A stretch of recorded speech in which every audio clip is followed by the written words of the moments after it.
Hi everybody, I'm Ron Cantor and you're watching Out of Zion on God TV. And I'm sitting with my good friend Avner Boskey from right here in Beersheba. I've known Avner for many years, actually since he was a tour guide for us back in the late 90s. And he won't admit it, but he is the best tour guide ever. But he does so much more than that. He's a prolific writer. Whenever he writes anything, I not only read it, but I plagiarize it.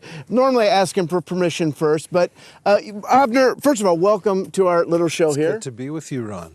You have recently written a book that when I saw the cover of it and the title of it, I said, I need to get a copy of this book. It's How to Be Messianic Without Becoming meshuggeh. Now, what does meshuggeh mean? Meshuggeh is a Hebrew word in Yiddish, and it means crazy. If you know the Frisco Kid movie, it played a big role in that movie. Yes, I remember that. Now, why did you write this book? Well, a lot of people confuse Messianic stuff with crazy stuff, because they've seen crazy stuff. And actually, Messianic identity, if it's done biblically, if it's done well, can be a great blessing. I think Paul says it'll be life from the dead. Yes. When the Jewish people come into a good Messianic identity. But on the way, sometimes we have some problems. And this is an effort just to, with a sense of humor and friendliness, to kind of help do a little course correction on some Messianic stuff that sometimes, when it's unbalanced, has driven some people crazy. I did a video about a year ago called Shofar Abuse. And I think that may be some of the things that you're addressing here. And in the early 70s, late 60s, Messianic Judaism came on the scene. And it came because it was a necessity. So many Jewish people were coming to faith in the Jesus revolution, but they didn't necessarily feel comfortable in the church, and thus we had Messianic congregations. They were outreach-oriented, but it seems that lately it's more of a obsession with Jewish roots or Jewish things.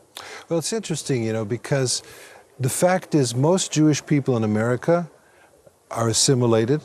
Right. I grew up speaking Yiddish. I was in Yiddish theater and stuff like that. But so many Jewish people, they don't know much except maybe Seinfeld and Billy Crystal and what you call delicatessen Jewishness. Speaking of Katz's Deli. Oh, this is a free advertisement right over here.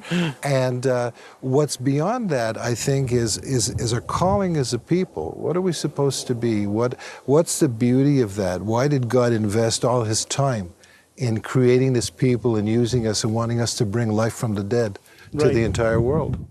I got an email yesterday from a woman. She said, her friend has been telling, she's not Jewish, but her friend has been telling her, you must keep the Torah as a Jew. You must keep kosher.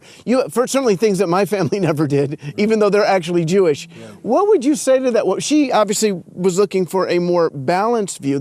What would you say to her? Well, I would say that most Jewish people and most Messianic Jews are actually not Orthodox. It's not their background. And as we came into the whole spiritual thing, most of us, by falling in love with Yeshua. Right. So he has to be the center.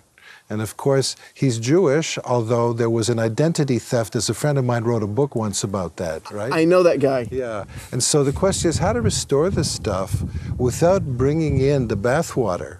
Right. Just real Jewish baby, but not bathwater.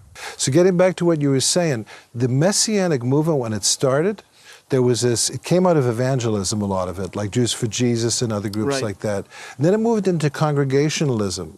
And there was a real hope that those congregations were going to be basically a Jewish people movement. That was the term used. Mm-hmm. But in actuality, all over the world, most Messianic congregations are 90% plus Gentiles. Right. So sometimes there's a lot of posturing going on. We have to get back to what is the stuff that's user-friendly, what's biblical, what's going to encourage us, what's going to bring us closer to God. And that's what this book is about. We're going to talk more with Avner Boskey.